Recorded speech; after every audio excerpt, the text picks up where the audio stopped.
welcome to the Go There, Do That podcast. I'm Heather, and of course, Ethan is here with me. And today we're going to talk about challenges. Specifically, we'll talk about challenges that we've faced traveling. Of course, there's many amazing moments that we've captured and have reflected on, but there's also some moments that have been kind of crazy and a little embarrassing, like the cats deciding to fight right in front of me during that. But so that's what we'll be talking about today. Not really sure how much you can hear the cats. We're just like, there's a little cat fight happening next to you. Yeah, it's over now. We don't We're know good. if it picks it up or not. I'm sure that, yeah. Challenges, sorry. There's things. The challenges filming a podcast with cats. I'd say one challenge we face. Yes. Because we don't want to lock them away or anything, but they are quite annoying sometimes. Because we're not on their... We're on their time, I think, up here. Anyways. Yeah, it's not. Let's just move on. Okay. Like we normally do with challenges. I was just... that was such a great intro. I don't know how to follow it up. Yeah, I'm sure. Oh, so I have written here in front of me the challenges that we have faced. Just the one? Challenges, there's plural. There's two. Okay. And I'll get to the third one once I think of it. Okay. The first one is I just have Grand Canyon. And I think specifically this was in the end of 2021, our National Parks extravaganza trip. And it was our first big van trip. Yeah. And the entire time we had faced this storm, surges like all over California, and then it kind of subsided in Death Valley. Yeah. And then say Grand Canyon because we didn't have our snow chains on. We had them on in Yosemite because the snow was literally so deep we had to. We took them off. They required them. And then you're back in civilization. You think all the roads are maintained going into Grand Canyon. But they weren't as much entering the park. Well, we even asked the park ranger, because we realized that it was snowing. We had just come from Yosemite and barely made it out. There's a huge storm, and then we get to Grand Canyon and we're like, oh, there's snow here too, and so we asked the park ranger at the headquarters, and he was like, no, you don't need chains here. It's no big deal. They salted it, but I think he meant that they salted it with table salt, little thing, Yeah. not actual salt that can get traction on your tires. Yeah. Well, I'm just exaggerating, but Most of the road was fine. The only biggest challenge, I emphasize big challenge because we almost lost the van. It was terrible, yeah. Because, so visual, driving up this hill, everybody coming downhill is going pretty slow. Everybody going uphill is going even more slow. But you had to maintain momentum going up the hill the whole time. And it's 2 lanes of traffic. 2 lanes. So, there's people coming towards you, and then the flow of traffic that you're going with. The roads are black icy. Yeah, they it's did dark. have salt down. It's dark. They did have salt down, but it was just so many cars driving across, right? It just, if you stopped, you would start sliding. Yeah. And that was terrifying. It felt like forever, but it was just really slow. It was probably a mile. There was so much traffic at more. that point that because of that spot that people were having trouble getting past. So there was so much traffic there. That's why you kind of had to stop. But then you had to kind of hope that you had enough momentum when it was your turn to go. But that's kind of why people were stopped and going so slow right there, to give people time to take care of the hill, get up the hill or whatever, and not roll back. Yeah. But we did have someone stop in front of us. Also, more visual. There on each side of the road is a 5-6 foot drop down. It's a ditch. So if you go down there, you're not coming out easily. And it's a really quick, simple panic of the acceleration or something, or you turn the wheel in the wrong way. You're just going to go down there. And somebody in front of us stopped. And so this was challenge mode. You can just see it. You can just see them just start inching their way back towards us, so slowly. are And we were like, oh, helpless. We're helpless. they're going to hit us. We cannot they're go just backwards. Yep. There's somebody behind us. We slide backwards, and our momentum's going backwards now. Yep. So we stopped. We weren't sliding. The van is pretty heavy. Mm-hmm. We weren't on the hill yet. Yeah. Either. And so this lady in front of us started sliding backwards, and so I just jumped out of the van and left. Okay. When Heather, talk about when you face a challenge. What is your initial reaction in this moment specifically?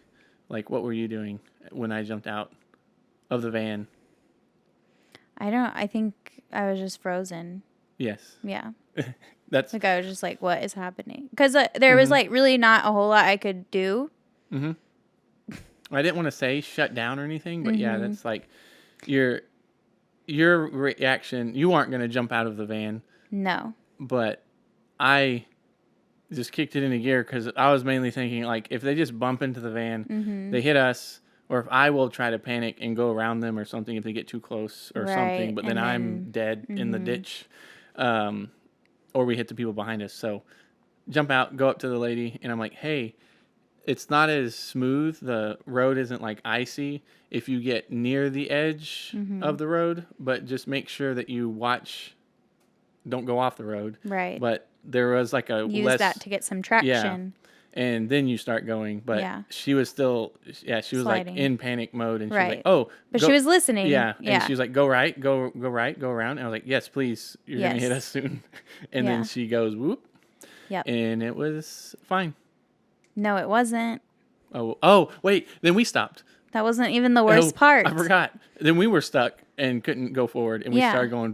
Because we had like. That's right. Because you had stopped for too long in that spot, I blocked and that part out. And the van is so heavy that it had like dug us in to where we were, and so you like got back in the van, and we were like, oh, yay, because they're like, they got it at this point, like they're not gonna roll back. Look at them go. And then we are stuck, and you can just hear the tires like it was the word. And then like you said, like it was just a ditch on the side of us, Scary. so, or like oncoming traffic, which they weren't moving fast either, but they're still cars, like a constant stream of cars. There's no way you're not going to hit a car if you were to veer off in that direction. So talk about how you got us out of that, because we do still have the van. It's not totaled. Nothing happened. That is true. It's the same van. Yep. It's the original. We in Yosemite, we got stuck in snow once. Twice. Well, the one time we got stuck in snow, I learned something. Yeah. The park ranger came up and said, when you're stuck in snow, turn your wheels in the opposite direction you want to go, because you've already spun out. In the direction you want to go. So if you turn it, you gain traction. But I had to turn it in the direction of the ditch. Yeah, which is scary. And so at the last minute, once you get traction and start going, you're supposed to turn the wheels way you want to go again. Yeah. And so I had to turn towards the ditch and not oncoming traffic. Yep. Because also towards oncoming traffic is more icy. It was slight slippery, and so I had to go towards the ditch and then turn away. Right at the last second, we only had like 3 feet to work with. And somehow I did it. Yeah. I don't think a word was said after that, because we both like understood what had just happened. But like nothing really needed to be said. It was just like, okay. So what's the actual substance here? I don't want to just be tooting my own horn. It was cool. But in a challenge like that, what is some insight that we have gained from this to maybe provide to somebody listening? What do you do during a moment of panic? Right.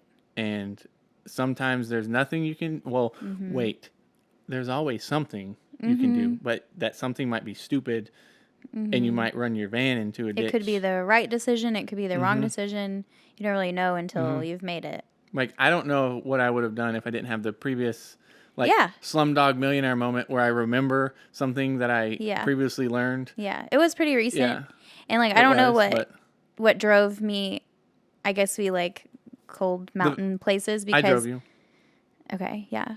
But I drove like most of the way from Texas to like California Joshua tree, and then I was like, I'm done. One flake of snow, and then Heather's switching. Yeah. Switching But to the like, passenger I don't seat. know what drove me to, but like, I look for places in December. Like, we always plan a trip around that time because you just have like some bonus days off. But then I keep choosing places that have snow and are difficult to drive in the winter. 8 feet of snow in Because that 24 was hours. like, that was our first time experience really driving in snow, Non-Texas. especially in the snow. van, but in snow that's more than like an inch that fell. And during the winter Texas freeze of 2021, we just didn't drive. So, Yeah, didn't leave the house. But that was just a freak scenario. This is what happens all the time. And nobody is like actually, because when you're driving, you go into sort of like a autopilot mode sometimes. Yeah. But then whenever you have to like actively be making decisions in a very short amount of time with a giant vehicle that you're controlling, that's when everybody starts freaking out. Because like in the rain, right? It's like, oh no, I'm sliding a little bit. And you're like, you get kind of snapped out of this mode. Some people go in, like, what I'm working on is trying to remember my ride to work every day and like thinking of something new in some way. It's like To keep yourself from going awake. into the autopilot mode, because there's that time, and I've had plenty of moments like that where you snap out of it, but it's already too late. Yeah. And you're just like, oh crap, I'm sliding, or oh crap, there's somebody braking in front of me. And it's hard to, like, with that kind of circumstance where you can see around you everyone reacting in a weird way where everybody's driving slow, and then you kind of realize based off of everybody else's I think the reaction. biggest thing is like panicking on the inside and not on the outside. You know? Yes. Because like you can be freaking out on the inside. Like I'm sure you were. I was panicked in that moment, but I wasn't like screaming at you or like being like, we're going to go in the ditch. We're like, you know what I mean? Like even though I was panicked, I wasn't showing it. Because that like adds to it. It's like when people try to save someone from drowning, the drowning person drowns the lifeguard because they panic. Yeah. Yeah. So it's like that, similar. Cause, or even if you had like panicked and you like super overcorrected because you were panicked, like in a flurry or whatever. Grab my arm. Yeah. Okay. Yeah, that's true. So when you see somebody acting and doing something, then like if you were frozen, then I might have been like, hey. Right. Like you would have, it's about who takes action first. And if two people are sitting there, one person is going to eventually do something. Yeah. And like I have to trust you in that moment. And being the driver, it's like I am the one who controls the vehicle right now, so I need to do something. Yes. Yeah. Was that before or after? I guess that would have before, before Alaska. Yeah, that was in that one. A few months later. Okay, yeah. But I mean, like wrecking the van, like that would be very heart-wrenching, like compared to any other vehicle. Now it's out there though. So it's just like, whew, that was just like very scary. Yep. So, but. And it makes you question. You're like, oh, maybe I shouldn't be doing this. You know, it does make you question yourself because you're like, I'm in Texan. Of course I shouldn't be driving in this. You know, how stupid of me. Yeah. You know, oh, maybe I am not responsible enough for a van and I don't deserve this. I shouldn't have this, you know. But then if you are able to like figure it out, then you're like, oh, you know.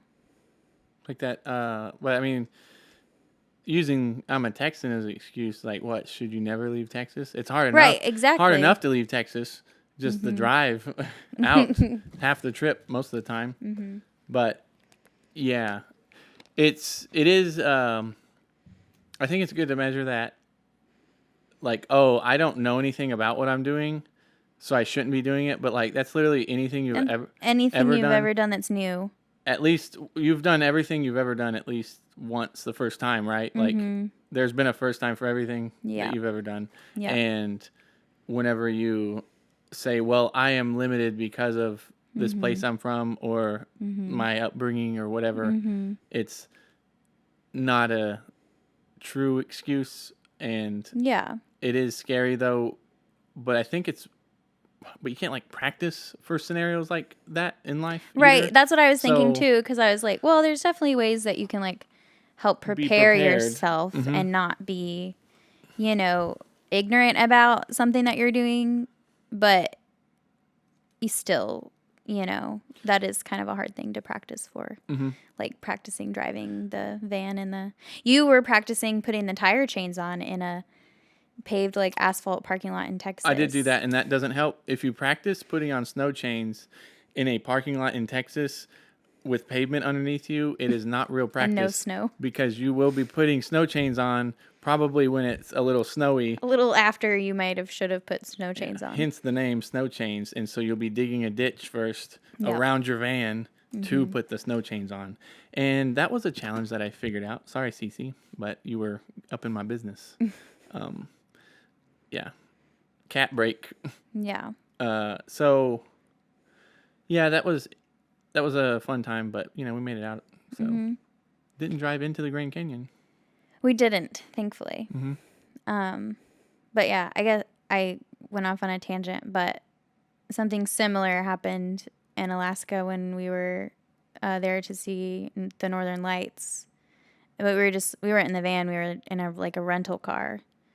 But, driving on back roads in Alaska. From Fairbanks to Chena Hot Springs was the scary road where they don't maintain it nor care. They're just, in Alaska. Maybe they do, but it's just a different. Well, they do plow it and everything, Yeah. right? Like the road's there. But it's literally ice. Like it's just ice. Yeah. You get less services Yeah. in a place where there's less people, and that's just a fact. But the people with you could kind of tell, they had, our car had like Alaska plates and stuff, but you can tell when there's a local driving past you because they're going like 70 on this icy road and they just don't care.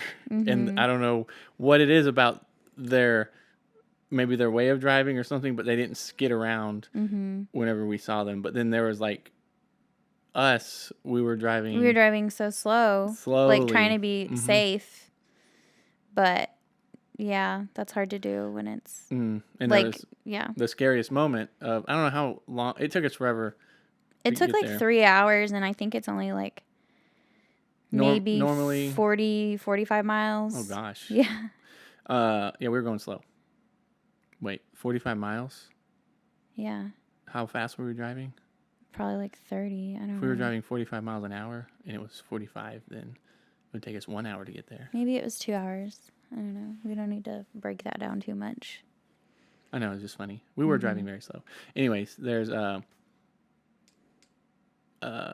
a point where it was when we were driving back and we start to like slowly, like just no control whatsoever of the vehicle. And we start to see like the guardrails go to the front of the vehicle but we're still traveling forward on the road, but our car is not facing the direction that we are going. That the road is, yeah. And we like at that point, there's nothing you could do. I didn't try to overcorrect, but you just kind of let it come back.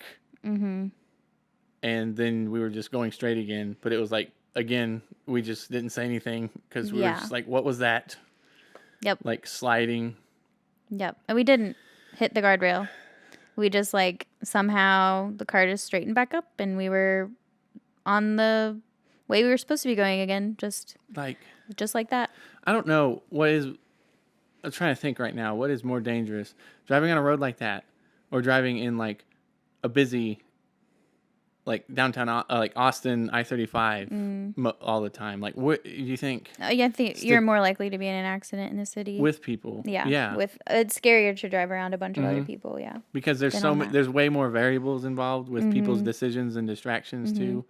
But yeah, imagine living in like Chicago where it's a very busy city, but then it gets like that where the roads are just like, I don't know. Or I-35 in Austin. Well, that doesn't snow that much. Oh, you're talking about snow as well. Yes, imagine like those types of conditions and you're in a city with a ton of people. Ugh, no thanks. They're more used to it. I guess they have better We just public see the worst too. driving in Texas because things don't happen enough for you to get used to it. But when it does happen, it's like anarchy. Oh, for like weather events. Just I don't know, rain, hail. Like whenever there's hail, it's just everybody just goes and buys everything at Target or something or HEB. Yeah. Like it's a hailstorm. It's like I don't have 12 hours of supplies in my own house, I guess, or something. Like when there's a storm coming and you go buy a bunch of stuff, it's like, do you not have things in your house to weather this storm? Night. Yeah, this one night. This thunderstorm. Like, I better stock up tonight. And it's like, it'll last one day. Yeah. But everything's sold out. I don't know. Yeah. Interesting. But that wasn't a challenge for us. Any HEB shopping. No. Next. Oh, same trip, different scenario. Something I experienced was with the Northern Lights trip. Very cold, very snowy. I did have there was a challenge of staying up all night. Right. Which was on top of not freezing to on top of, because you're like, you want to be inside because it's so cold.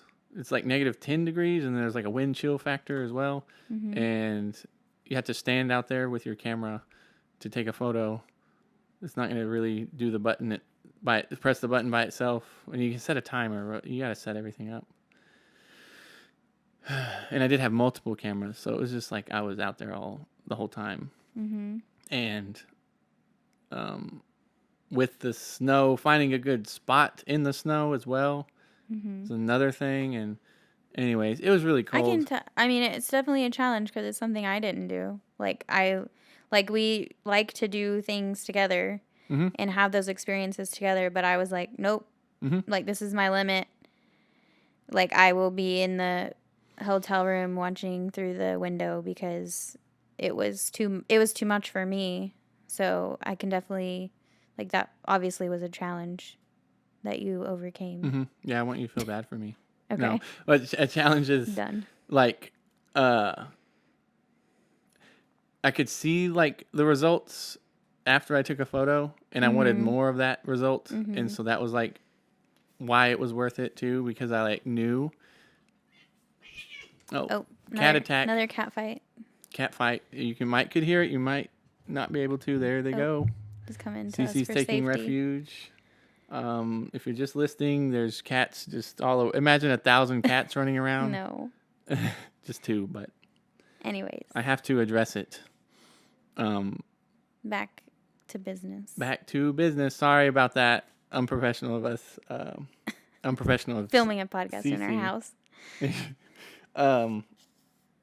So yeah, challenges. I just like the idea of overcoming them.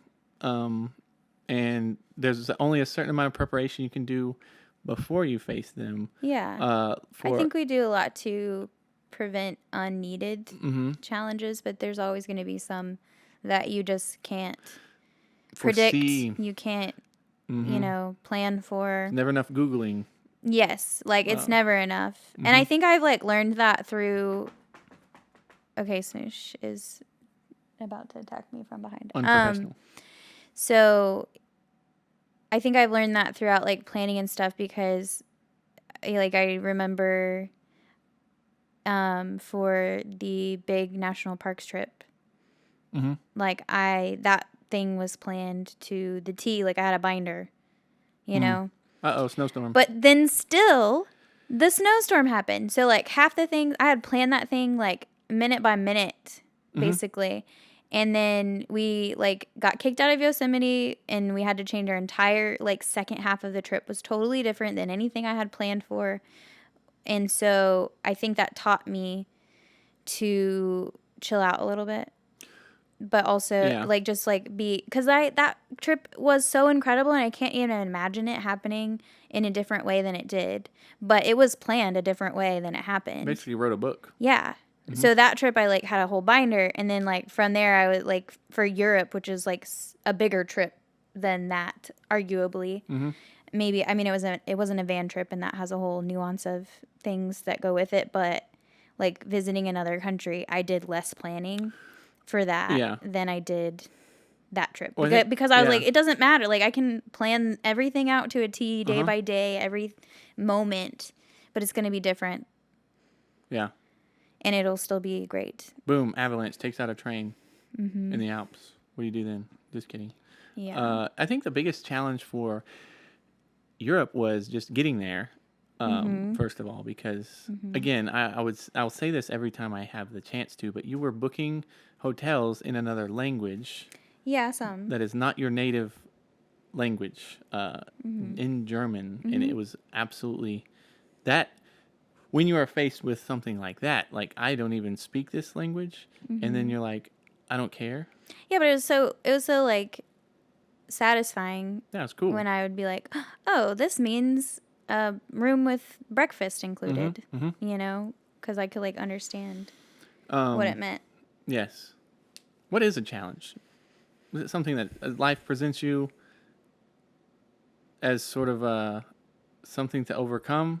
And then eventually, most challenges, when they are overcome, well, any challenge, you become feel better. Better. You become better, right? Because that problem was not bigger than you. Yeah. And that's sort of how maybe it's a healthy way to measure it. When it's like, is this problem bigger than me right now? And even if it seems to be like getting you, right? Say we slid off the road in Alaska or something, and it's like, okay, new challenge. Can we get off the road? Is it damaged? Is it blah, blah, blah? And maybe you can just back up and keep going. Or maybe you have to, you're just constantly presented with new and greater challenges your entire life. Things can go from bad to worse. But it's about how you are able to react to the scenario. And I think that's something that you can prepare for, is how you manage your, is it emotions that take over whenever you're like fight or flight? Is that an emotion, or is it just an instinct type thing? I don't know. That's a good question. Like, there's just, they say it's like types of people that react to high stress situations differently. Well, and I think if you're like super stressed, well, I guess it could go either way. If you're like super stressed in your day-to-day life, then something seemingly small could maybe put you over the edge. Either that, or if your day-to-day life is very stressful, then something like that is like, well, whatever, So I was thinking, deal with this every day. I was thinking a very good thing about doing. So for my job, I do city council meetings, which are, mayor, city council, everything, the AV side of it. But solving those problems has helped prepare me, I think, for, and it's not just that, but, that's like an example of like high stress, but you have to do something whenever like a microphone goes out or something. I don't know. There's a million examples. If something can go wrong, it will go wrong. Yeah, and you have to be ready to and there's no way to be prepared for every single thing that can mess up. Yeah. Yeah. And you can have expectations for the outcome. It's like, this is how I want our national parks extravaganza to go. I want to go here and then go here and all these places. And then once it's like, well, you can't go to these places now. You were like, well, we can actually go to Yosemite for another day. And not like, because there was a time when we were considering, well, not really considering, but it was like a dead end, it seemed like, in our travels. And we had like a block of days, day-ish, where we were like, we don't know what to do now. But then you found a spot in Yosemite and we went there. We ended up staying there one night and then adapting again and getting another spot at that. Like, it was so many plans changing all the time. Yeah. Literally made it like about halfway through the trip, less than halfway through the trip. Yeah. And then it was like, oh, this is like, I can't look at the binder anymore.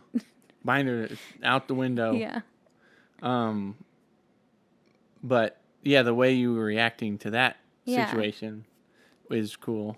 Oh, that's what we might have talked about this once, but like you react in a planning sort of sense where you're like, oh, how do we book this next thing? Because I wasn't involved with that. But then my reaction is like the behind this. I'm like the behind the scenes. Yeah. Yeah. You're like, we need to go here now instead of here. I'll solve these problems, but then, you're driving. And I'm like, I'll get there. Yeah. Yeah. Yeah. Balance. Yes. The balance. That's how it worked, though. Basically, find a Heather and she'll help you out of situations. Mm. You, so many opposites about you. Like, you possess a lot of traits that I don't have. Mm-hmm. So when we are in a challenging situation, I'm thinking of my side, like my way of reacting to it, and then you have your way of reacting to it, and it like evens out in depending on the scenario, right? Mm-hmm. But we're not like, I'm not suited for a specific scenario. Yeah. I would react differently. Like, I'm okay with like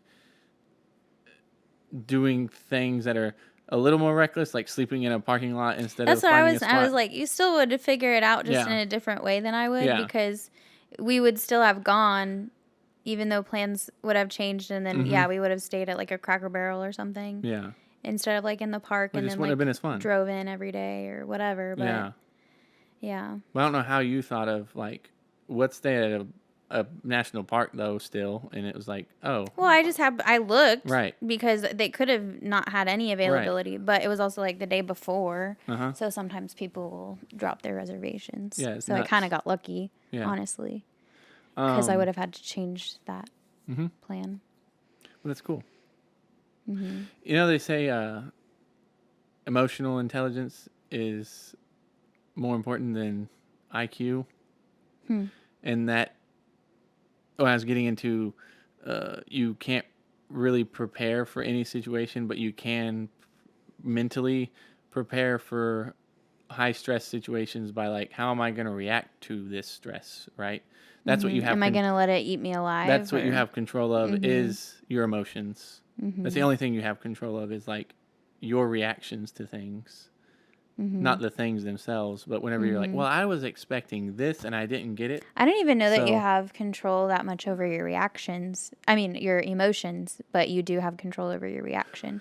Because emotions Oh, yes. happen. Oh, right. Yeah. Like, they come from some, yeah. they come from something, and then you're like, you can't stop it. You just have to like let it pass It's through like, you. of course I feel stressed because this is stressful. Right. And I don't think that's something you can control. Like, you can't just be like, I'm not sad now. well, yeah, that's You know, that's yeah, but pushing you it control down. your reaction. Controlling your emotions, as in not letting them control you. Yeah. It's like, sorry, I was scared and I drove straight off of the cliff, and it's like, well, you were scared. Like, scared was you, like you panicked, and that's what made you do this thing. But like, even though you said panicking on the inside, on the outside, you're like, I'm in control of what I can do. Yeah, but at the same time, you have to be kind of gentle with that, because I think that you can react in a way that you think is appropriate in a moment like that, and then it still not work out too great. Like when at school, when the lights would turn off and everybody screams. What? Oh, like Well, I just don't understand how that correlates. you have control, like the panic or whatever, like you can react in a way that's not good. Is that what you're saying?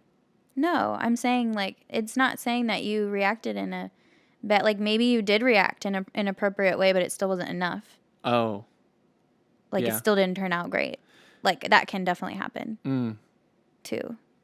I was just thought of how annoying it is when people scream when lights turn off. And Yeah, I know. I taught for 8 years, 7 years. Believe me, I know. I thought that'd be relatable. Yeah. So that's Captain Picard quote from Star Trek. He said, "You can still do everything right, but still fail." And like, that's not unfair. It's just life. Yep. Yeah. But I'm like, oh man. I know. You read it, but then you're like, There's no hack. I guess so. Yeah. You can still fail even though you do everything right. But And it's frustrating, yeah. but yeah. Yeah, because those are all challenging moments that, like, worked out for us in the end. But, sometimes things don't. And so you can you just fail figure it out. during a specific challenge, and that's like my breakdown of, like, say we drive off the road on accident. That's like, I would consider that to be a failure, an error in certain things, because making out cleanly is not damaging anything. And but you can fail over and over again, but that doesn't mean you have to give up. Right? There's a big difference between failing and giving up. So it's like I'm still going to be trying, even though things just aren't really going my way right now.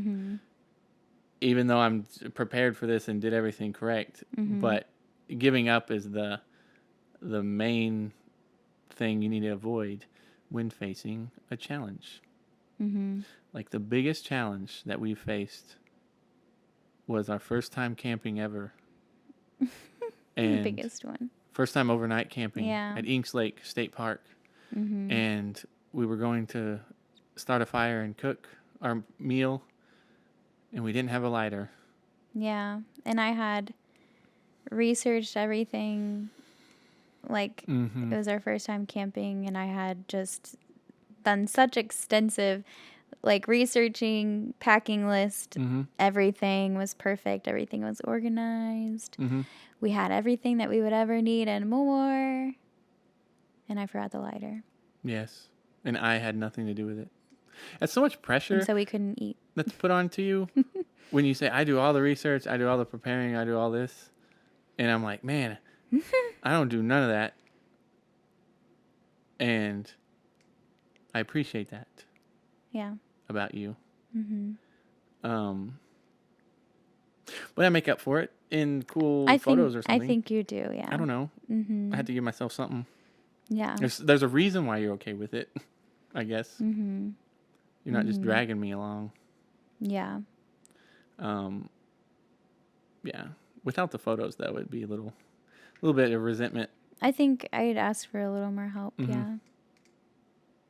But yeah, you're the, if you could just see the spreadsheets that you have, the book of the National Parks Extravaganza, it was down to like the meal we were having at what time.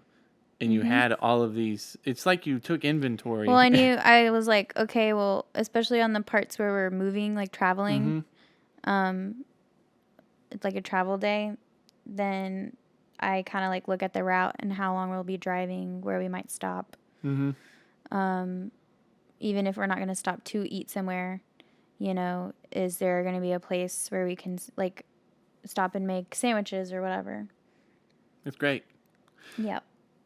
So you've come a long way from missing a lighter the first camping trip. But we solved it simply by me going to our neighboring campsite and be like, can we have a lighter, please? And they're like, sure. And then lit up the fire, and that was it. And I've never forgot a lighter again. No. The trick is, what I struggle with the most, like if I'm going to forget something, it's something that is like something I use in regular life, and then I forget to pack it for that thing. Yeah. So I've learned that like I have to have a home lighter and a camping lighter, and they are stored in two separate areas so that I don't forget. And that like with pans and stuff, like camping pans. They're more efficient with space too, because they fold and stuff. But it's not something you would cook at your house because it's a little smaller. But and with the van, it's nice because like a lot of stuff I literally just keep in the van. But even when we were like tent camping, I just had everything in bins. And if we were like when we were going camping, just throw the bin in. So it was a lot of like work beforehand and figuring out that system. But like once it was a system, it wasn't too bad. Yeah. The biggest thing for me, the biggest challenge for me camping is like food. Because there's only so many like exotic meals you can prepare. Yeah. And it's just like, I don't know. We've never went back to hot dogs though. No. Well, I do like the fancy hot dogs inspired by our friend Jennifer. They got like cheese in them. Those. Yeah. And then you like put them in a tortilla with that like good hot sauce. See, that's advanced though. Yeah, it's not like regular hot dogs. It's not like on tinfoil you have roll a weenie around for a little bit and it's like it's kind of warm and then you eat it because you're so hungry. No condiments or nothing. Yeah, that's I miss those little hot dog thingies. I just thought of that. Well, because when we first started, I would cook on the like grill at the campsite, like the little fire pit thing, because we didn't have anything like that. And then I think by like the fourth camping trip or something, I had invested in a camping stove because it was worth it. Yeah, there's a It's very propane, worth it. the propane stove, and then now Yeah. we have the electric. Which that I did that because then on our second camping trip, I remembered the lighter, but then we weren't allowed to Oh use my. the charcoal. Oh, that's right. And so I couldn't we were like, okay, once again, we can't eat. Oh yeah. So then we like went to like a Oh, we just like a went to little, town yeah, and ate. Yes. little At breakfast that place in point, town. yeah. At that point, they don't want you to cook. Yep. It's And like so, but then I researched and it was like propane. propane is Oh yeah, fine, right. Mm-hmm. even when there's like a burn ban and Mm-hmm. stuff. So then I was like, oh, we need a propane stove. Then propane came in. Yeah, that's right. Mm-hmm. That's true. Mm-hmm. But yeah, basically, life is full of challenges, whether you're traveling or camping or just like living. So, life itself is a challenge. Staying alive is just a challenge. mm-hmm. And But I do find that I sometimes do a lot of work to prevent challenges. Mm-hmm. But then I also like get really antsy if things are like boring. Oh, gotta have your dopamine drip. Gotta create some of my own challenges sometimes. Well, so literally, because yesterday I casually made a journal. Oh no, that's right. Because I use like 2 journals, but that's like silly to me, and so I decided that I was gonna make my own on Canva with like what I want to write about each day and those prompts and stuff. Mm-hmm. But wait, what were we talking about before that? I'm sorry. Journals? But before that, why did I start talking about the journal? I don't know where you're going with it. Well, Challenges. When you boredom. What does boredom do? And you said you were so bored the other day you made your own journal. Yeah, but that's not where I was going with that. Well, it's okay. Derailed. What do you do when you lose your train of thought on a podcast? That's a challenge. You just gotta move on. Let's Yeah. go. Something else. It'll randomly pop into my head in like 3 hours. Right. Our best ideas, though, come from boredom. You think? Yeah, but you have to be okay with whatever thoughts pop in your head when you're bored. A lot of people don't like being bored, and that's true. Because you usually don't let yourself be bored. Because you're like, but what if I get anxious, or what if I get? You're gonna have to deal with those too, and then once you get past those, you're able to be like, what new idea will pop into my head? And like I said the other day, it's like I kind of look forward to being. Oh, you missed the microphone. I know. That's incredible. Smoosh just jumped on the table, and my microphone is very finicky, and it didn't even make a scratchy sound. So that was lucky. He knows. He's well trained. Yeah, right. So, cat break. Third cat break. This is getting ridiculous. What were you saying? I don't know. Oh my gosh. Boredom. Not challenges. you too. No, I don't lose my train of thought. It's only just dealing with the smoosh. Yours usually challenge. comes back pretty quick. So. But by the time you remember, I thought the other day that it was like I was looking forward to quiet at night because my brain is like a fun place to be. Uh-huh. But I was looking forward to being alone with my thoughts. Uh-huh. Yeah, it was interesting. Because then I can actually, like, I think about something. You have all the time in the world to prepare for a thing that you're, like, nervous for or whatever, but you can't say, what if this goes wrong? You're just like, these are the things I will do if X, Y, Z, and I come up with several different ways to come at a situation. And then you have, like, it's not going to happen exactly the way you imagine it ever. But if you're like, I'm going to think about, like, if this happens, at least you've like visualized then it. I'm prepared for this. So you, not from an anxiety standpoint though, you're just like, I'm going to do something though, but I'm not going to freak out because a meteor is not going to come hit me. But like, yeah. And so you can think of anything that you do in life as if from the mindset that you have when you go on a walk So here's our Ethanism. The like, analogy you've been using this week. Mm. No, I'm not. I don't mean that in a bad way at all. I know. I'm just waiting for me to say stop. it. Okay, It's sorry. got to be all in one All go. right, I'm done. It's got to be all in one go. All right, go. So imagine your life as if you're going on a walk and think about what could interrupt me from this walk. So applying that to real life, say a friend approaches you and is like, "Hey, what's up?" And you would love to talk to this person. So then you're like, "Yes," but you're still moving forward, right? And then that person goes away. You can keep walking. And you can keep walking, Okay. just as long as you keep walking, right? Towards, but you can't know your destination. You have to sort of know that you're going you're gravitate. It's more of a gravitating type of feel towards that destination on the path. You can't see the end. It's like my doodle that I showed you yesterday. My path. It was doodle. just, it went off the page. Yeah. Because you don't know where it goes. Yes. And I said, like, if you texted me and it was like, I accidentally cut my leg off, can you come help me find it?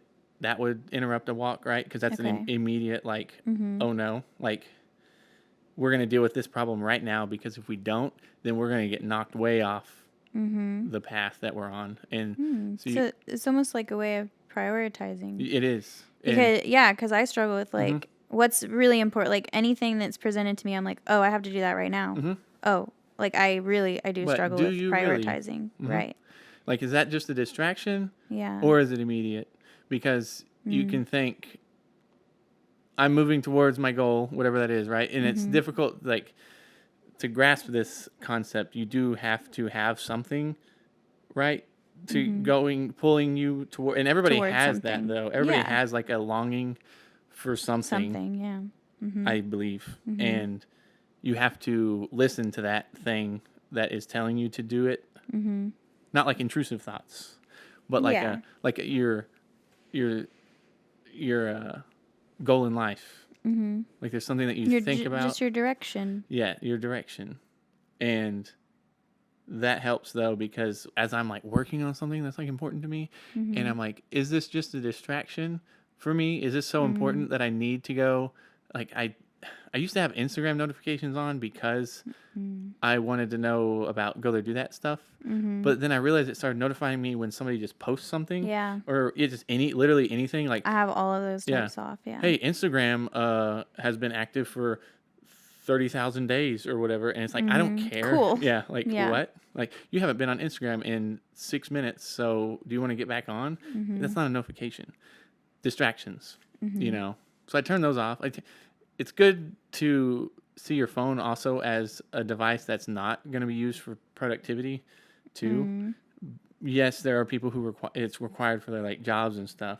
I definitely use mine for productivity. And that's just for me, though, because okay. I can put in notes on my phone, but they're, like, lost in the. Yeah, my notes app is. It's better not to write good. things down and keep them physically somewhere else. But there's just too many variables to have. Like, I don't want an Apple Watch because I just need to know the time. But when that's attached to my wrist now, I'm like, oh, I know every. Oh yeah, I don't wear mine message. Anymore because it's like literally just constant. Yeah, and then you have one notification of a text message now, and it's like, I don't know. We have a lot of reasons to be distracted. There is a lot of substance out there. Yeah. But our brains aren't really developed for that amount of input into our minds, because thinking can become exhausting when it's not fun to do, you know? But it becomes very... Or when you never have a moment of quiet, too. Like, if you're always having notifications, be they from your phone or, you know, metaphorical notifications, then you never have time to, like, slow down and have a thought. Yes, but then when you can slow down and have a thought, then it's like, oh no, I'm having thoughts of my own. There are times whenever when you're really anxious about something, I think of that movie Humans that we watched. Like a high anxiety type situation? When somebody's really anxious. No, not like a challenge. There's an everyday challenge too of how to deal with your own. How do you have like a certain amount of preparation for a panic-inducing situation if everyday life is like a full-on panic mode all the time. Like, how do you never That's have what I time said to think. earlier. Yeah. Like a constant fight or flight mode. That's just anxious. Oh yeah, that movie Humans. There's a scene when the lights go out in the house or whatever but it's a father visiting his daughter and lights go out and he immediately starts having like a panic attack because he was like, oh no, I'm alone. and it was like a crazy scene, but it's also called Humans. But it was, it's like, oh, some people like who when asked who are you alone in a room with the lights off with just your thoughts. And that question is scary to answer sometimes for people, I think. Yeah. But how do you shut your brain off? I don't know if you can. I don't think it's about shutting your brain off. It's about managing the things that pop into it and knowing what they are. That's pretty easy to do with ADHD. Are you ADHD? Oh my gosh. I don't know. It is a crazy. Go back to challenges. Thing. Oh, you don't want to deal with the everyday challenges of your brain? No, it's just I'm bored of this conversation. Boom. All right, let's inject some fresh dopamine in. No, I just for challenging with camping with animals. That is a big challenge, and we would do that. And I don't know how or why. Well, I do know why, but I don't know how. When we had the tent with just an air up mattress and 2 dogs with us, that's crazy. It was also super fun somehow. It was like Somerville. Yeah, that's an example of a challenge that you put on yourself. 2 Labradors. And then it's fun at that point when you put the challenge on yourself, right? But when I definitely like challenges that I've picked, hand-picked for myself rather than ones that are placed for me. But yeah. And I remember walking up Old Baldy with O'Malley at Garner State Park. I don't know what the elevation gain is, like probably like not too much. Well, it's probably like 2,000 feet. It's like it is not 1,000 feet. No, it is not. Old Baldy? No, it is not. Okay, are we gonna have to look it up? I'll look it up.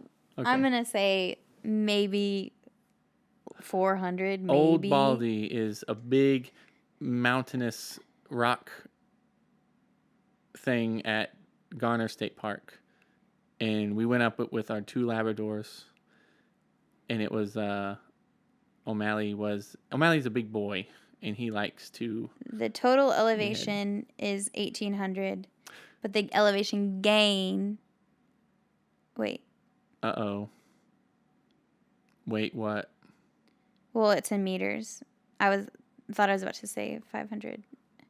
Give me a second. I have to actually open the article. And then I should use ChatGPT. Do you have to sign up? Sign up for their newsletter first? No. Yeah. No, this is a terrible website. I'm bored. I know, me too. You're also like, sometimes your Googling skills aren't I know on par. I do struggle with that. Like, well, the peak, like it's 1,800 feet above sea level, but that doesn't mean that it's 1,800 feet. Okay. Do you not want me to be pretty close with my 2,000 feet guess? Not really. Oh. Write your own article real quick that says Let me ask what you think. ChatGPT. It will be What do you faster. ChatGPT? Yeah. How much? That's not a replacement for Googling things. You know that? Well, it might just narrow it down. There's too much to look at. Did you just go to one article and then give up? Garner. No. 2 articles gave you nothing? Yeah. 2 articles gave you the answer that I gave? Couldn't find. What? So we just don't know? We just don't know? I don't feel like looking into it that much. Well, I heard 1,800 feet at one point. That's that's how high it is. That's not the gain. What are you doing now? Well, now I just want to be right. Sometimes you can do everything right and still fail, Heather. Okay. It's not unfair. It's just life. Well, Oh, no. all trails might be good. Oh, my goodness. Just go to every app that you have. Elevation gain is 449 feet. So I was right. Okay, well, I'm glad you dug even further into it because it was you used ChatGPT. What? I just downloaded it yesterday. I don't really know how it works yet. Sorry. It's is it a challenge to? I wanted to count up how many times I've said that word this episode. But is it a challenge for some people to distinguish between fiction and reality nowadays? Oh goodness. Well, like you mentioned AI, and I'm just very interested in it, but I think it's just dependent. We think it's going to take over the world, but it's really just about human input. It's just a summary of the internet, right? Well, it is a language model that's designed by OpenAI. I think if you spend a lot of time on the internet, regardless, you're going to have a harder time with the reality, like recognizing what's reality and what's like AI or whatever. I think that just comes with like looking around, like being present in this reality will help keep you grounded to where AI is not so scary. Because it's like, well, I know that's not real because I don't spend a lot of time fishing through photoshopped images on the internet. You don't? No. Oh. Not anymore because I set a screen time timer on my phone Were you facing to try to keep me from... Were you facing a challenge with your phone? Yeah. Like what? I spend too much time on it. Oh. And I just get stuck in like a loop and I don't feel good about myself. So how'd you overcome it? I wouldn't say I'm fully overcome, but I set, because for me, like you said earlier about not using your phone for productivity, but like I practice German every day on my phone, and I didn't think about German. Like I listen to podcasts. I, sometimes listen to like an audiobook or whatever. So I use my phone for many purposes rather than social media. But then in using those things, of course, you find yourself going over to your little, Facebook app or whatever. And so I set a screen time, like, notification thing. So if I've been on social media for more than, I think I have it set to like an hour a day, which is still like a lot of time. But that's like spread out through all the apps over the whole day. And so it will just, and I still can like ignore it, but it still like helps me not stay on so long. Because it's like, oh, do I want to stay on Facebook for another 15 minutes? Do I really need that? Or should I just say okay and get off? Because it like locks you out of those apps. Yeah. I will retract a previous statement now that you've said things like that about not using my phone for productivity, because that's like such a wildly inaccurate statement. Yeah, it's a tool. And it is a tool. And you can, if Rael is listening, our social media podcast that we had, first guest we had. I'm sorry. Like you need to be using your phone. You have to, like, in order to keep up. People listening to this podcast are probably listening on a phone. I apologize. Don't unsubscribe. Yeah. But you're not better than everyone else just because you think you don't use your phone for productivity. Well, it's my method of doing things. Like I'll post a photo. Yeah. I can't wait around for the results of the photo. Like I have to just do it and move on, because that's the easy way for me to do. Oh yeah. Photos and things is on, like with a phone, because I can't sit at my computer. You can sit it, but it's less efficient as I'm walking around every day and I think of, oh, I need to make a post. I've literally done that, like when we arrive to like a friend's house or something, and I'm like, oh, I'll make a post right now just because I feel like it. But I guess using it, but don't let it use you. Which I think is hard. Yeah, because everything's trying to get your attention, and then who really has it if you're not paying attention to yourself? I don't know. Yeah. Don't answer that question. Because then we would get back into boredomville for you. So those, I mean, we've had, let's say, like a minor challenge, like when we had that big tent and it would just, like we listed like the big scaries. Yeah. But when we had that big tent, that was like a consistent challenge that we ended up just getting rid of that tent because it was, when it was windy, it would just catch it and bend it every sort of way. And we had to take it back to REI to get it like, get a new one and stuff. And it was just annoying. So there is like a certain knowing when to let things go, I guess, because it's like, well, this is a nice tent. We really like it. But I guess our solution to that was getting a van. Yeah, we only got rid of the tent because we got the van. I don't know what you're talking about. Well, it's just very big. Yeah, but we weren't like, oh, let's get rid of this thing. It doesn't do well in the wind. No, we said Like it doesn't do well in the wind. Let's get a van. They do well in the wind. Right. Like we literally did not return it until we had the van. So. I know, but it was like becoming impractical at that point because we wanted more space for dogs. Yeah, and we were looking for an excuse to get the van. And we were looking for every excuse to get it, yeah. And so we were like, well, oh, it's windy sometimes. That's not fun. Well, you can't sleep. Yeah.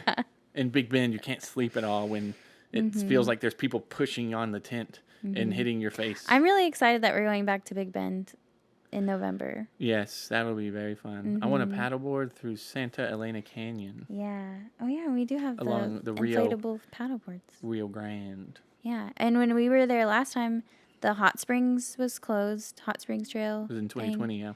And then so was the border crossing. Couldn't go to Boquias, Mexico. So that will be open now. So that's exciting. We got our passports.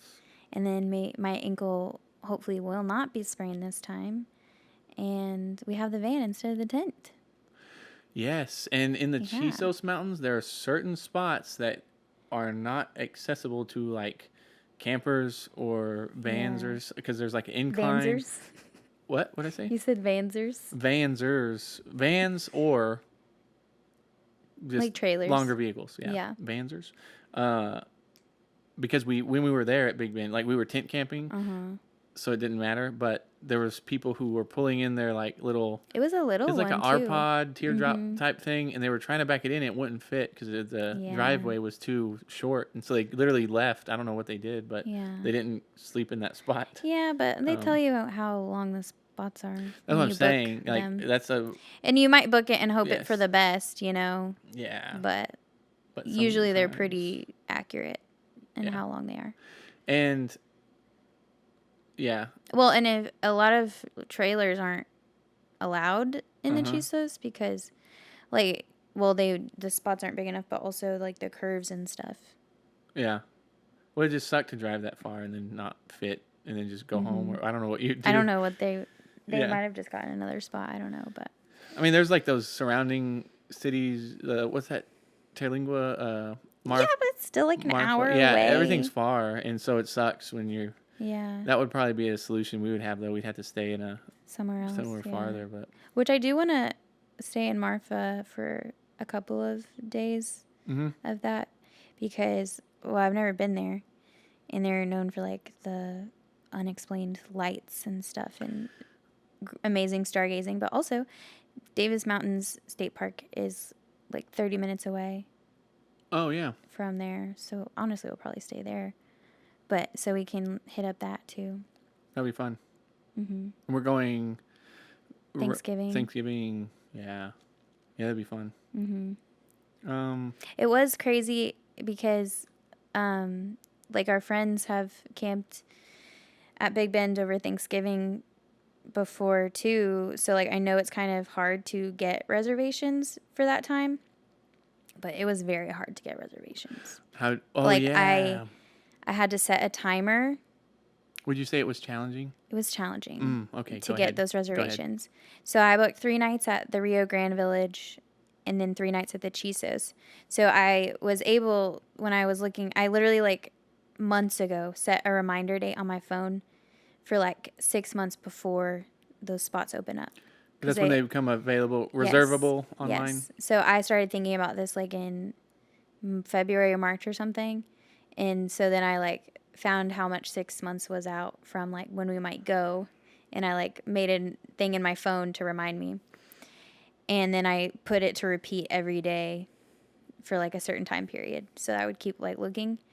But anyways, so I booked the 3 nights in Rio Grande Village, which wasn't terrible. But then when I was getting the chisos, they come open at like 9. I think it's like 9 a.m. our time, which is, I don't know what our time is. We live in Texas, whatever. And so I had like my phone set. I had the spot pulled up in my cart, but it wouldn't open until 9, right? So it's like 8:58. I have it ready to go and there's only 2 spots that are even going to open. And then so I have 2 of them pulled up in my cart, both of them in case, so it's 9 o'clock, and then I hit add to cart, and it's like, sorry, someone already has this. It was literally 9 o'clock. Like as soon as the timer switched from 8:59 to 9, I clicked add to cart, and it had already been taken. So then I was like, crap, and I went to my other tab and added to cart, and it worked. But it was scary because I was like, and I had already booked the Rio Grande, so then I was like, oh, I'm gonna have to change my plans because we won't be able to stay in the Chisos if I can't get these spots. Gotta stay in the Chisos. And that time of year, we'll probably see maybe a little bear or 2. Maybe, yeah. Because we went in December, didn't see nothing. Yeah, but I think they might be more active. Joe and Jennifer, friends who went, they just saw like 300 bears in Yellowstone. Oh, well, I'm so jealous. That's different. Yellowstone's nuts. Yeah, I want to plan a Yellowstone 24 trip, 2024. That would be very fun because I want more animals, and they're everywhere. Yeah, they saw like wolf packs, of course, bison, elk. I'm going to freak out. Bears. They saw so many bears. When we go to Yellowstone, I want like one spot for a longer time. I know there's the Grand Tetons. I know, I really want to go there too. But I would want to divide it up, like try to just do one place because that you just gotta let things come to you. I know. And I don't want to that moving around. And it's a big park. Yeah. So we would move around within the park. Like we could go to different places, but. No, I get it. No, I mean I'm tired. I'd plan trips like that because I like want the most bang for my buck and like seeing as much as we can. But I definitely like it when we're able to just like chill at one place for a little bit. I just want camping chairs. I want to sit down. I want to just set up because that'll be. Even when the last time we were in Yosemite for the Fire Falls, that was really nice because we were just there sitting for 4 days, not going anywhere. And we were there for the Fire Falls. Yes. So that was like the goal. Yeah. But it was nice. It was a nice change of pace from us having just got back from Europe. Yeah. Animals being so unpredictable. It's just kind of like you have to work with them. It's a challenge to get animals on camera. Is it? For sure. Yeah. But also like the setup to zoom in to see an animal. True. Because you can't be right close to them and use wide angle lenses. You have to sit and set up. And it's a challenge when you're traveling.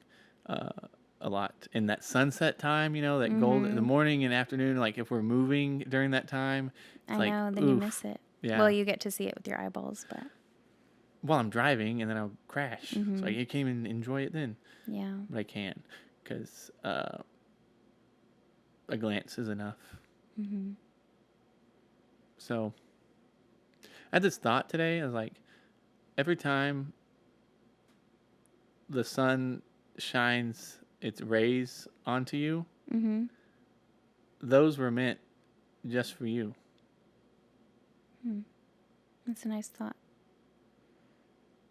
It's funny because you like worked late today, and so you like just got home, and then we started filming the podcast, so it feels like we're also just like talking after not seeing each other all day. Yeah. But we just like picked a topic. But then we keep getting off topic because we haven't talked to each other all day. I think it's just a challenge to think about life in a very positive way. I think that is a challenge, but how do you do it? What's the point? What's the point in thinking more positively? Right? Yeah, well, the benefit? I think that I struggle with that because it's like I don't believe in like toxic. Well, I do believe in toxic positivity, that it like exists, but I don't like it because not everything is hunky-dory all the time. Sometimes it can be very hard to find the silver lining, in anything, however, or in some things. However, it's also like really hard to not think of things in that way. Like, because you get like stuck in like a nasty spiral loop, or at least I do, where I like don't feel good about like anything. I can't think of anything positively. Like, even when things positive are literally happening in front of me, and I'm like, you know? And so,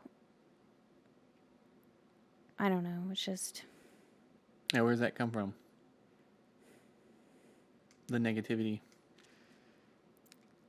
I don't know. I think it's always like second guessing yourself and like what you deserve, you know? Oh. It's more of a issue of, do I deserve this? Whether it be positive or negative. Oh. You know? But it's like, maybe you shouldn't think about it in like what you deserve or like what you're entitled to, but just like it's life. You're worthy of anything life gives you. Right. Yeah. But also, it's not like picking on you. No, because it's anything. It just is. Yeah. And there's one thing in this life that I dread. It's that I would not be worthy of my suffering. Who said that? Fyodor Dostoevsky, Russian. He had a tough life. Yeah, I'm sure. And then he comes up with that quote. And so it's kind of like, whoa, that's crazy. Because you're like, life gives you lemons, you know? Where does the term silver lining come from? Is it a cloud over your head, but then around the edges you see that there's sun around it? I think I learned that from Stuart Little. That's a gold lining, not silver then, because it would be more yellow. Every time? Yeah. Maybe they were talking about when it was like 12 p.m., like middle of the day, straight up in the air. It's still yellow. Is it always yellow, the sun? I think that's just the smog, the haze that we have. I don't know. You're in New York. You know how they have the wildfires from Quebec, Canada area? What? Oh, you don't know about this? No. I haven't been on my phone. You're not chronically online? I've actually heard of things. Most of my news I get from people, so I'm like wildly inaccurate with the way I'm. Because you're getting it late. Yeah. Like I heard about controversies or something, and I'm like, oh, weird. And then I Google, like, I try to do like an official statement or like a, you know, release type thing, and even that is. Yeah, you're a much better Googler than me. I just look at the first one. I'm like, crazy. They're making me pay for this. But there's wildfires in Canada, and so New York is like orange and yellow, like it looks like an apocalyptic movie. Oh my gosh! Because of the smoke from wildfires. Yeah, keep up. You gotta keep up. Okay. Because tomorrow there's gonna be something else. It's to worry about. exhausting to keep up. And the next day there's gonna be something else to worry about. So you got to keep up with everything that's happening all across the world all the time. Okay, is that a challenge for you? Because I think people think they have to do that. Yeah. And then it becomes where it's like, I just can't keep up with all this. Like, I think I'll just float around my house and read and practice a little bit of piano and pet O'Malley and then film a podcast and go to sleep. See, and that is wonderful. Because. And if a challenge comes up in there, then I'll deal with it. I just don't know how I'm not going to go out looking for that. Anyone can hope to expect to have like a normal life functioning. I don't think we're meant to know about all those things at all times. And then everything happening all around the world, and if like, unless you're trying to be like altruistic, where you're like trying to help, like efforts involved, you're like, I hear about this thing, so I'm going to go help and go. And it's like, but are you available to do that? No. And so like, if you can help, then help. But if you can't help, then just don't hurt, you know, and that means don't hurt yourself either by trying to have empathy for everything. You're opening yourself up to all of that pain too, right? All that, I mean, wildfire stuff, but also, you know, I'm talking about whatever somebody might be thinking of right now, when it's like, you are concerned for other humans on Earth, yes. But if you really want to have a significant change to the world, then start with those around you. You know, because there are people like that you meet and see every day that are worth your time. You know, and then saying, well, what about those people too? And it's like, those people also exist, just like the same people that you can see and touch and, you know, that you have actual relationships with. Yeah. That may be needing some attention. Who knows? And if you don't care about those people, then that's also a choice you can make, I guess. But that is the challenge of life, I guess. Well, you know what I'm saying? Yeah, and you should listen to us because we're experts, because we are human beings living life that have challenges. This podcast is but a single perspective, two perspectives out of billions. Yeah. So, yes, you can listen, sure, or you cannot, sure. But for me personally, this is my justification for listening to this podcast, is everybody's opinion is valuable in some way. You can assign meaning to literally anything that ever happens to you, right? Anything can mean something to you, but it's up to you to assign that meaning to that thing. Because if something happens to you and you're like, that meant nothing at all, then it becomes like a pointless little gap in your life. You're like, well, so that the last 5 years I wasted all my time at this job or with this relationship or what, and you got nothing from it, right? But you did. Yeah, you definitely did. But when you can't see past a certain failure or a certain setback or a challenge isn't met in the same exact way you wanted it to be met with, then I think that you can think of that as, I don't deserve this. Like, this shouldn't have happened to me. Why me? But it is happening to you. So then it's a certain amount of denial that comes with that, you know, where you're like, this shouldn't be happening in my life right now. Oh yeah, I've felt that before, like where it's like, why me? You know? Yeah. Like, this isn't fair, but there really isn't fairness in life. No, because ultimately there's It's chaos. Well, there's a coldness, an indifference, right? That certain aspects of life have towards us humans who have reasoning, right? Yeah. But like, I don't see O'Malley thinking about all this stuff, and he seems perfectly happy with just looking at us. I know. That's funny. I don't know if I'll be able to explain this in podcast form, but maybe you'll understand. Probably not. I don't know what podcast form means. Like, for more people than just you to understand. Just say it. Because we have like our own language and communication where I can say like 3 words and you're like, ah, yes, yeah, of course. Just say it with whatever you're going to say, yeah. And I'll see if I can reply. No, I literally thought about that earlier because I was just like, you know, I got home a little bit early from work today, and then I just like got cozy on the couch and like got my book and my little like fancy drink, and then my fancy drink was just a cherry Dr. Pepper. What do you mean? But I was like, oh, I'm going to treat myself. And anyways, in that, I was like, you know, my brain was wandering, whatever. And I just like looked at O'Malley and I was like petting him. And he was just like so peaceful. Like, and I was like, I knew that in my head there, I was thinking about 100 different things, like, oh, I should start reading again. Oh, I probably shouldn't be drinking Dr. Pepper. Oh, I need to make dinner for myself. I need to do, like, I was thinking about all the things, you know? Interrupting your walk. Yeah. And then I looked at him and he was literally just looking up at me. And when I looked at him, I was like, oh, he is, like, there's not a thought in his head right now except for me. This moment. In this moment, and me petting him.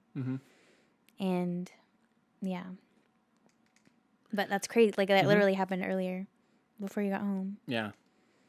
So I think having the capacity to reason and think about these things, but also the ability to live in these moments as they happen, is one of the biggest skills that you can acquire that never stops. You never stop working on it. But I think that is one of the biggest things that you can try to, that's my walk metaphor that I'm, you know, like that's, how do you live in this moment right now? Is this worth distracting me from my goal? because there's several things that you're like, oh, I have to go do this right now, and then you just get up and go do it, and it's like it popped into my head that I needed some cheese for later, and so you just drive to HEB every time you need like something, and you're spending all day just forgetting things, and yeah, like I forget a lot of things every day. But sometimes that's why I feel like I need to do it right away because I'm yeah, like, I'm gonna forget. but sometimes I'm like, if I forget something, it's just not important. I don't know how true that is because I've definitely forgotten important things before. Like what? What's the most important Of thing course you're gonna make ever that you've ever forgotten? Stop. It's You make me spiral. you know, it's our anniversary. I'm just kidding. No, it's not.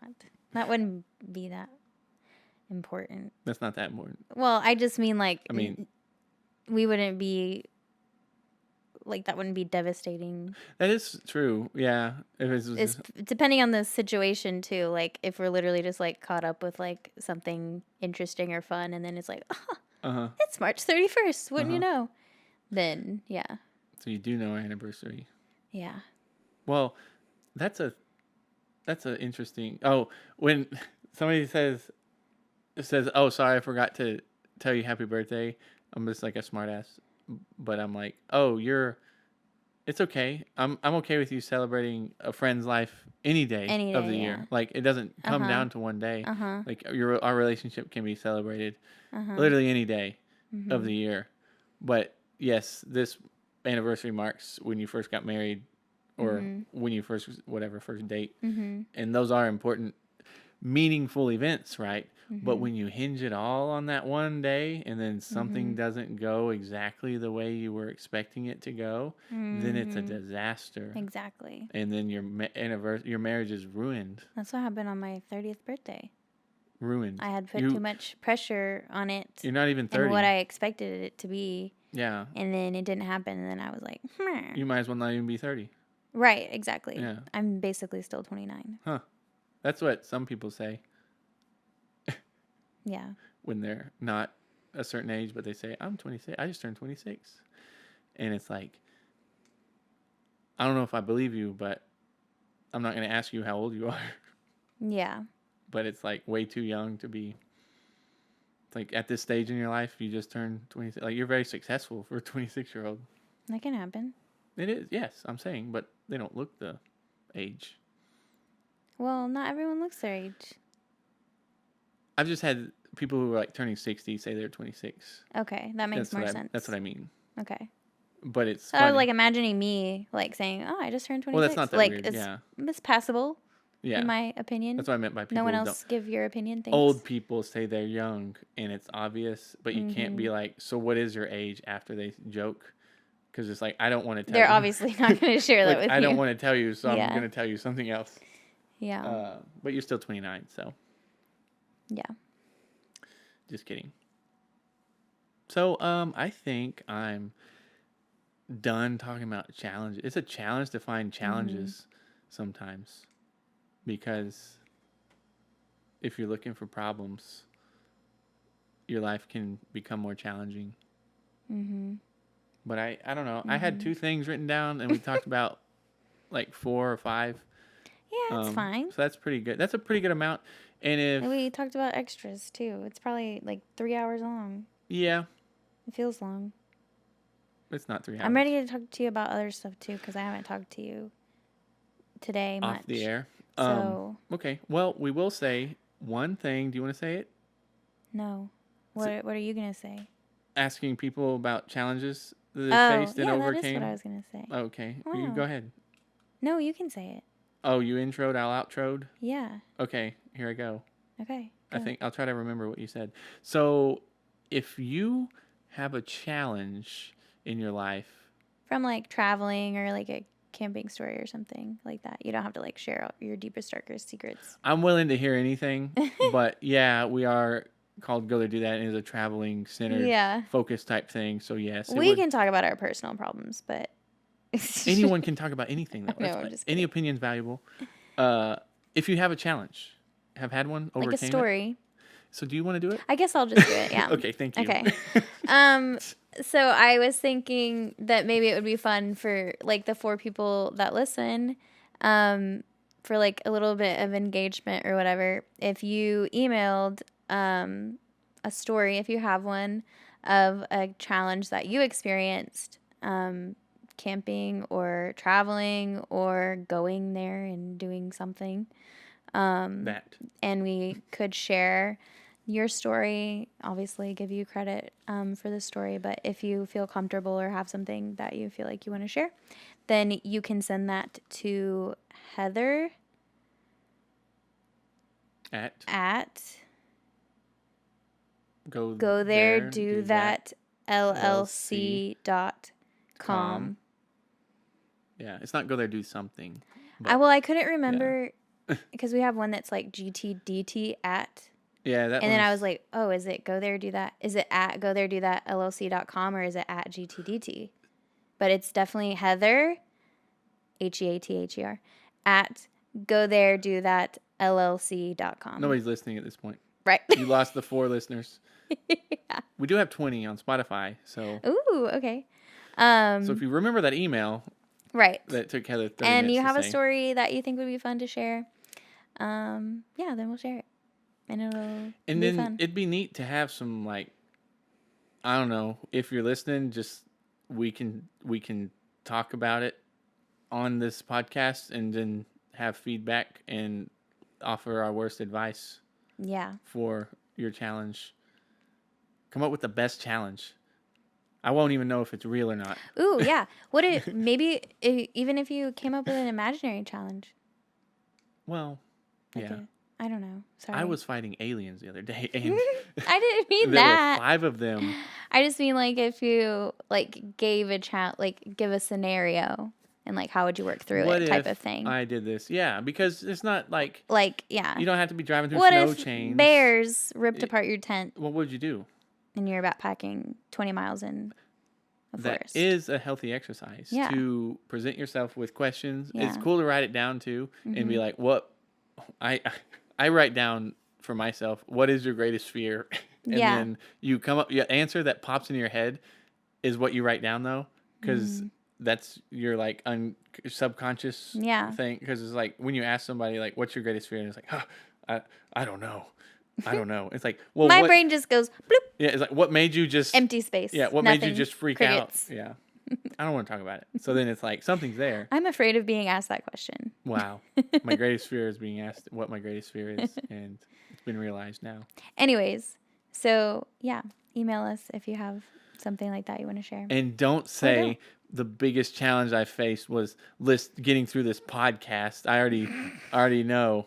That would be a very funny answer, so I'm saying it first because that's funny. Well, yeah, that's it then. So right. We'll see you next time, and thanks for listening. Yeah. Everyone out there, have a wonderful day or night or life. It is really up to you.